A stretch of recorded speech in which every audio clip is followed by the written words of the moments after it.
Bonjour, bonsoir à toutes et à tous. Merci d'être avec nous. Bienvenue, mesdames, messieurs, dans cette nouvelle édition d'information sur la télévision Pacifique, la chaîne 54. À la une de l'actualité haïtienne, 4 personnes, dont 3 enfants brûlés, une douzaine de maisons détruites dans un incendie le 27 juillet au niveau de la communauté Sainte-Marie à Canapé-Vert. Les employés de la délégation départementale de l'Ouest ont une fois de plus bloqué lundi la route du Canapé-Vert pour continuer de réclamer 24 mois d'arriérés de salaire. Le juge Ramoncite Aximé ne fait qu'accumuler les déconvenus dans le cadre de l'instruction du dossier Petro-Caribé, tout comme Jean-Max Belrive, Louis Lalo, Marie-Kamel Jean-Marie, Laurent Salvador Lamotte a boudé son invitation lundi. Clôture lundi du congrès national de 3 jours de l'association des pharmaciens haïtiens PH autour du thème usage des médicaments dans les hôpitaux. À l'étranger, au Maroc, Mohamed VI fête mardi 20 ans de règne à la tête du pays. Et puis au Brésil, 52 personnes sont mortes lors d'une mutinerie dans une prison d'Altamira dans l'état brésilien du Pará, ont annoncé les autorités locales. Voilà, mesdames, messieurs, pour l'essentiel de cette édition. Restez branchés sur la chaîne 54. Ces titres et bien d'autres seront développés tout de suite.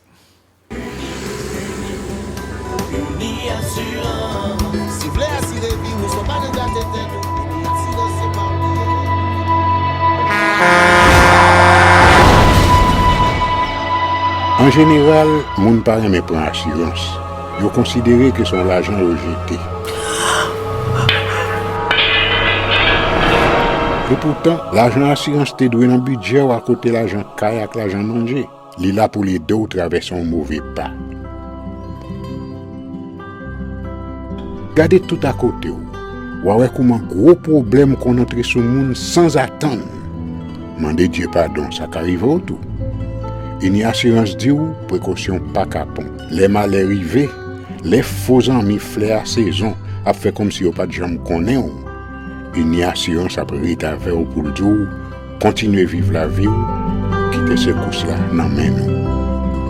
Une assurance. Vivez en toute assurance.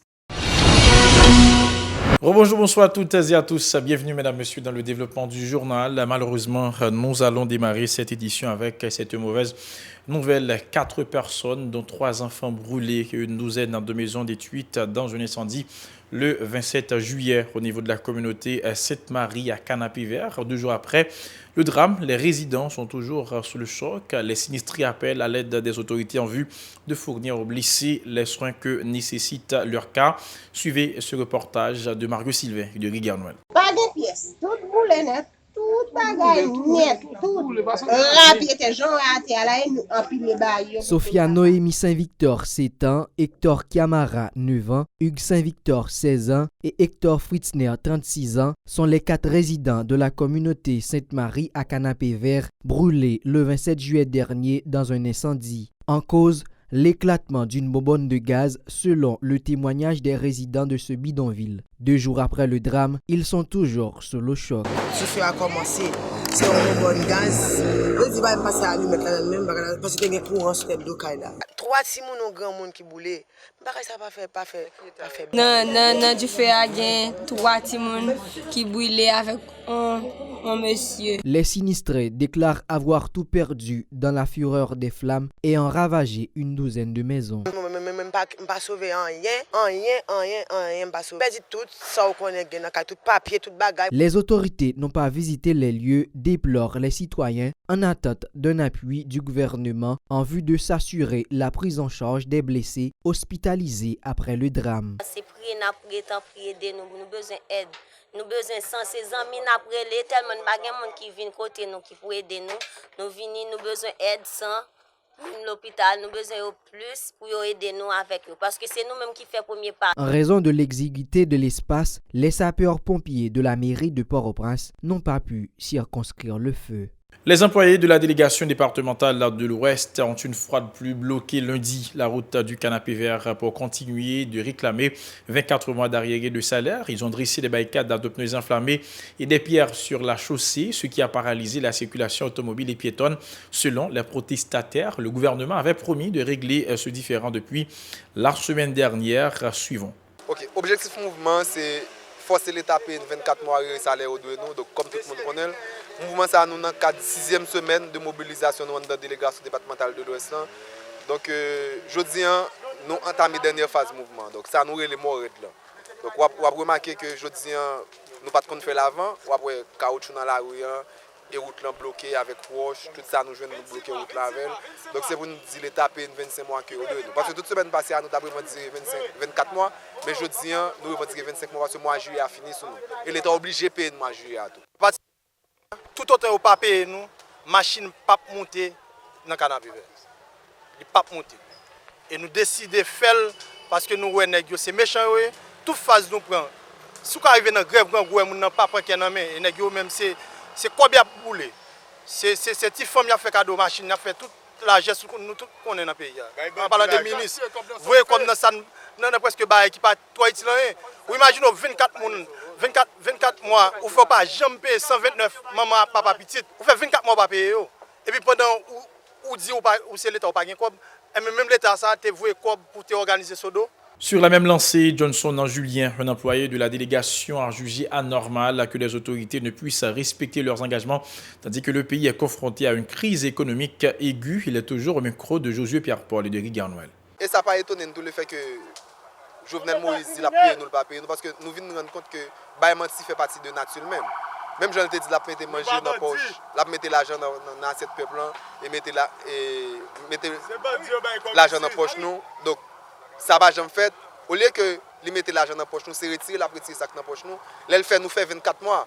N'a travail il pas payer. Nous 24 mois c'est la première fois la délégation vient dans cette situation ça. Et ça paraît irresponsable de la part du président, parce que tout président qui dépasse pas jamais traité la délégation départementale de l'Ouest dans le niveau que le président a traité là. Donc pendant 2 ans là sous pouvoir, délégation qu'on est 2 ans tout que le va jamais toucher. Autre nouvelle, clôture lundi du Congrès national de 3 jours de l'Association des pharmaciens haïtiens APH autour du thème usage de médicaments dans les hôpitaux, selon le président de cette structure, Pierre-Hugues Saint-Jean. Cette initiative a permis aux professionnels de la santé d'échanger sur les conséquences de l'usage irrationnel des médicaments dans les hôpitaux. Le pharmacien invite les responsables à renforcer le contrôle de l'utilisation de ces produits dans les divers centres hospitaliers du pays. Pierre-Hugues Saint-Jean était au micro de Moïse Saint-Éloi de David Mercius. C'est effectivement il y a des problèmes dans l'utilisation de médicaments qu'a fait dans la population. Donc, nous posons problème médicaments là, oui, médicaments dans le bus, nous posons problème ça en pile. Mais nous devons regarder l'autre aspect. Nous devons regarder maintenant qui genre utilisation de médicaments fait dans l'hôpital. Il n'y a pas toujours une bonne utilisation. Donc, maintenant, il y a une nécessité pour nous gagner de présence pharmaceutique, ce que j'appelle présence pharmaceutique, de pharmaciens dans les structures hospitalières pour participer dans la façon que a fait prise en charge thérapeutique, pour participer dans la façon que a utilisé les médicaments pour éviter le dérive. Je vais vous donner des exemples. Par exemple, ça arrive que vous gagnez de gens médicaments à utiliser, un problème d'interaction médicamenteuse, un problème d'incompatibilité médicamenteuse, un problème de choix de traitement. Donc, pharmacien, là, il est présent dans l'hôpital, là, il est capable de discuter avec le prestataire de soins pour améliorer la prise en charge. On a fait une enquête au niveau des hôpitaux universitaires et les hôpitaux départementaux de référence pour nous regarder qui genre médicaments à utiliser, qui genre médicaments à gérer dans l'hôpital. Donc, résultat pas intéressant. Résultat pas intéressant. Donc, maintenant, à partir de là, nous poser problème, nous allons dégager des perspectives et discuter avec nos partenaires pour nous améliorer et corriger le problème. Par ailleurs, Pierre-Hugues Saint-Jean réclame une plus forte présence de pharmaciens dans les centres hospitaliers. Il estime que le nombre de ces professionnels n'est pas proportionnel à la quantité des patients qui fréquentent les hôpitaux du pays. Ces précisions, toujours au micro de Moïse Saint-Éloi et de David Mercius. C'est pas possible. Donc maintenant, nous avons l'hôpital sanatorium qui n'a pas de pharmacien. Donc c'est pas possible. Donc là, nous dit pharmacien, c'est pas un pharmacien dans l'hôpital là, mais c'est un pharmacien pour 50 lits.